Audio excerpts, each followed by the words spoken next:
The Honourable Brian Walker in reply. Thank you, President. And I have to say thank you also to Leader of the House for working with us on getting this bill at least read to this degree. And I do thank also the Government for what they've done. The Select Committee certainly was a very important starting point. I regret, however, that the Medical Cannabis THC Driving Working Group still has not been formed 10 months after the agreement was made to do this, which means that the urgency is not there. So could I ask you, please, to give a little bit more effort into making this happen, because we need the facts. Because, as the Leader of the Opposition has said, the Honourable Member, there is need for actual evidence of what's going on, because doing things in the dark, doing things without the science is really not a clever idea. We need to know what's going on. Now, I will take issue, however, with what my honourable colleague, the Honourable Peter Collier, said. I have to state quite clearly, if I believed what you believe, I would agree with you entirely. Why do I not believe what you believe in? It's because I've seen the facts. Now, you made a number of assertions there, and from what you have observed, I could understand where you come from. You first of all stated that cannabis is a gateway drug. Now, this is a very common misperception. Now, I understand where you're coming from, but the international repeated research shows very clearly that cannabis is not a gateway drug. If you make it illegal, that people have to access it illegally, they then come into contact with criminals who want to sell other drugs. Absolutely, that can be the case. If that is not the case, it is not. You're not associating with criminals. The real gateway drug to further drugs is, in fact, alcohol. And that's a proven fact, alcohol, something freely available. And if we go even further, the real gateway into all of our drug misuse is actually trauma, something I see on a regular basis in my clinic. So I would counsel here to revise that opinion, because it is plainly not attested to by the actual facts. I'm also pleased to recognise that it's been noted here that cannabis is becoming socially acceptable, and about time too. I would put the point across. I'm speaking here as a doctor and also as the leader of the Legalise Cannabis Party. So you can expect some degree of bias on one side because of my political affiliation. On the other hand, there has to be some degree of acceptance of my ability to see things from a medical view, from an experienced medical practitioner's view. Yes, we've got the medical experience of using cannabis for a wide variety of things. And here I have to point out, I made the interjection earlier on, I do not say that cannabis is a universal panacea. In fact, specifically, when I'm talking to patients, I mention this. It is not a panacea. It is, however, a very good drug for managing the endocannabinoid system, which is a system devoted to the homeostasis in the body. What we're actually looking at here is the result of decades of propaganda. If a lie is told often enough, we begin to believe it.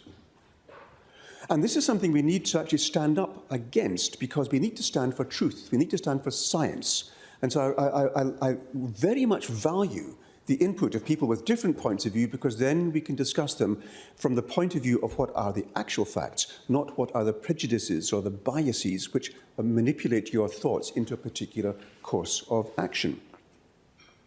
Now, for example, it was said here that cannabis use for students can lead to great severe problems with, say, mental functioning. You know, I would agree with that.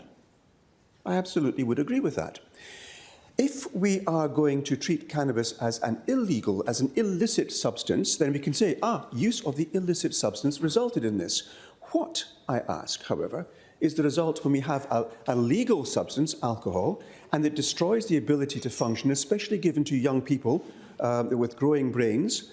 What happens to their ability to function in school and outside of school? It's exactly the same as cannabis. No, it's not. It's much worse. It is much worse. So abusing any substance is going to be deleterious to the individual's health, well-being and future prospects. I would agree with that entirely. And that, members, that, friends, is the reason why we must regulate cannabis as a legally provided opportunity, much like alcohol, but regulated also. And this is where the Legalise Cannabis Party stands. We need to treat cannabis just the same as alcohol. In fact, I would be suggesting we ought to have more restrictions on alcohol because of the damage it is causing throughout our society and cannabis does not.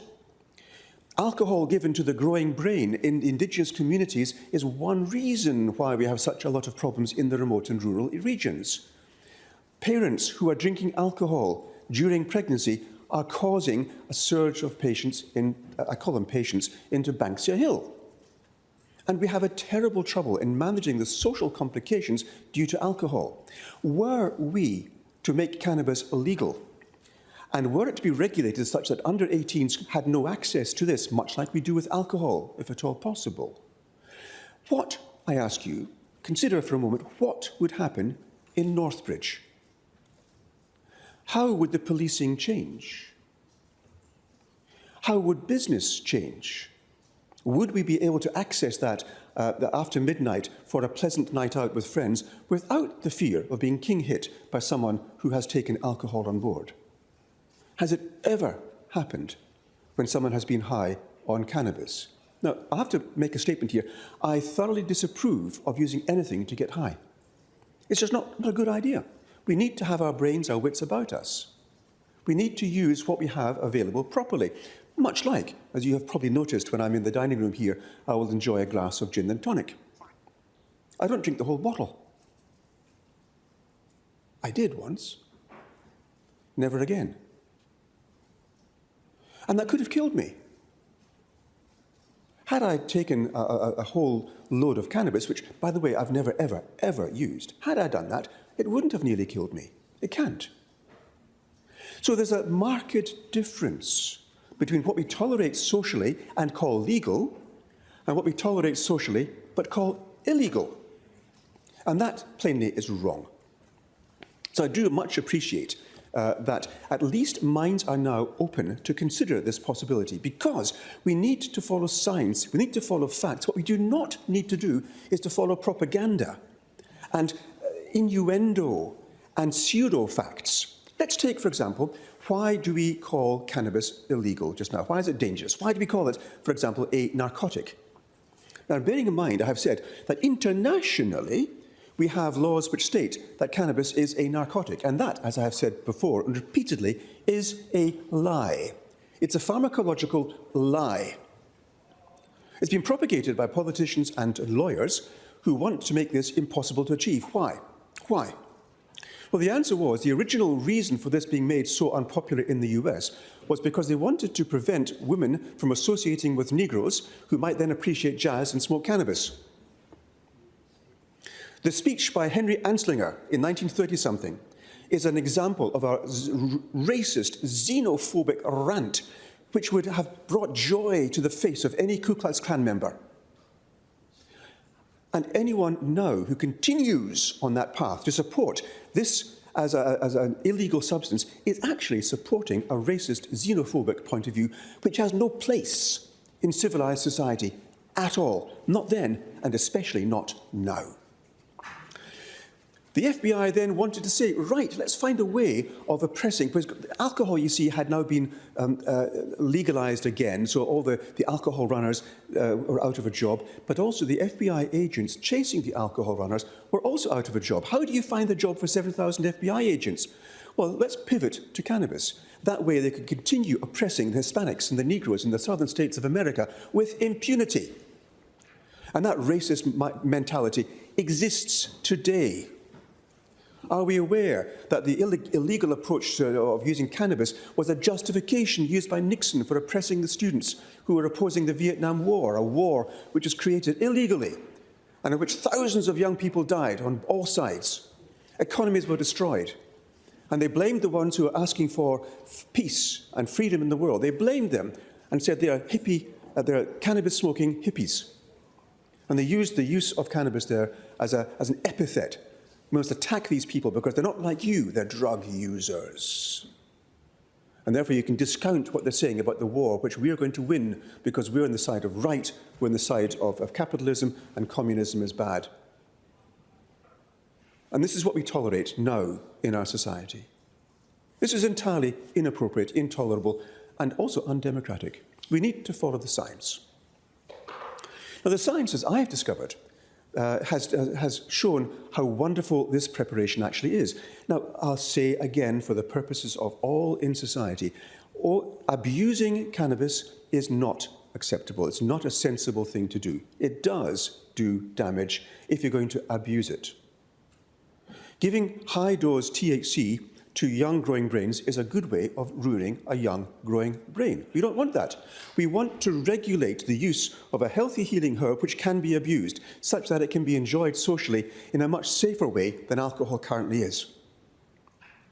And I would like to have the restrictions removed. Because of our fear of cannabis, I'd like the restrictions to be removed on growing industrial hemp, which would then open up a multi-billion-dollar industry to the world, but in particular, I'm very biased here, in particular to Western Australia, where we are able now to transform our microclimate and our society in ways which would only benefit the people of our state, in any number of ways. Why don't we do that? It's because we're frightened of cannabis. We're frightened specifically of THC. And I have to ask you, how many people died of THC in Australia last year? The answer, of course, is none. Last 20 years? None. I've mentioned this umpteen times. We don't have deaths due to THC. We can, of course, if you want to abuse cannabis and then take other drugs, because if you're using illicit drugs, you're exposed to other drugs as well. Of course you are. Like alcohol, like methamphetamine, bad things happen. They would happen anyhow if you're taking alcohol and methamphetamine together.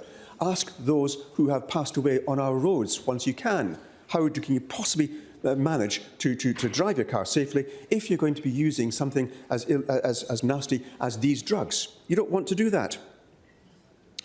We need to be very careful in what we're actually saying, scientifically. And I was really interested also in hearing how it's described as a hanging offence, a literal hanging offence. Well, maybe in Singapore, but certainly not here. I don't think any people were hanged for cannabis in Australia. Correct me if I'm wrong. Perhaps, if you're allowing this to be an illicit substance, you would then get criminals involved. There's a great way of actually increasing criminals' business by making something illegal. The multi-dollar business that we are saying no to, the criminals are actually using. What are they doing with that multi-dollar business? Apart from getting guns for themselves, apart from controlling rural communities, apart from making methamphetamine and transforming to the negative side our rural communities who are suffering with an abuse of drugs, mostly methamphetamine, because it's available and they can make it very cheaply. Giving power to criminals is just not a good way of controlling a community. It's not a good societal choice. We should actually learn by now that what we have done so far has actually caused a problem. And the law that we are proposing, the bill that we have put forward, is a way of regulating, of giving some certainty, security to our state. And I desperately wish, that we would listen to what the facts are. Now, I very much appreciate what the Leader of the House said about Oregon and the negative effects they've had there. And also what the Leader of the Opposition, the Honourable Peter Collier, said about the variable results coming in. Now, if we're talking about variable results, let me talk about antidepressants. As a doctor, I'm going to segue into the variable results of antidepressants. Selective serotonin reuptake inhibitors, SSRIs. What actually happens here is that if anyone has taken these substances, they will know that they are not actually a universal panacea at all. They might help reduce depression, but they also cause a variety of side effects, including, by the way, death, including anger, which probably explains why 50%, so I'm told, of those mass murders in the US, mass murderers, they seem to have SSRIs in their system.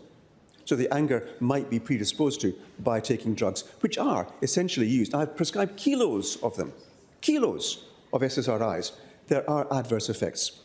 So what's actually happening when these drugs are put on the market? Let's take 10 drugs are created. Well, one drug is created and 10 different research has been done. What actually happens is 3 will show that the research shows a benefit. 3 will show it has no benefit. And 4 will be roundabout saying, well, either way, it's kind of in between. Can you guess, of those 10 studies, which are published by the drug company? And, of course, you've got it, those 3 which show a benefit. The other ones don't see the light of day. So when you're thinking that we're taking medication which is scientifically proven, it's actually only half the story. Now let's look at cannabis and see what's going on with that. What are we actually looking at? Now, I was speaking with an eminent colleague of mine, a professor who has prescribed a lot of cannabis and done the studies for that.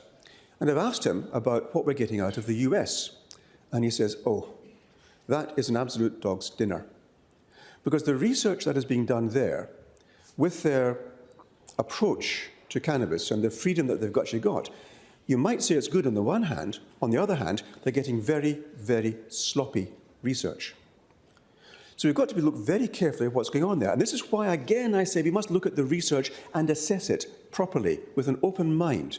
And I will admit to these research studies from the US which are showing negative results. But when you look at what's actually going on, you're seeing a lot of areas of concern.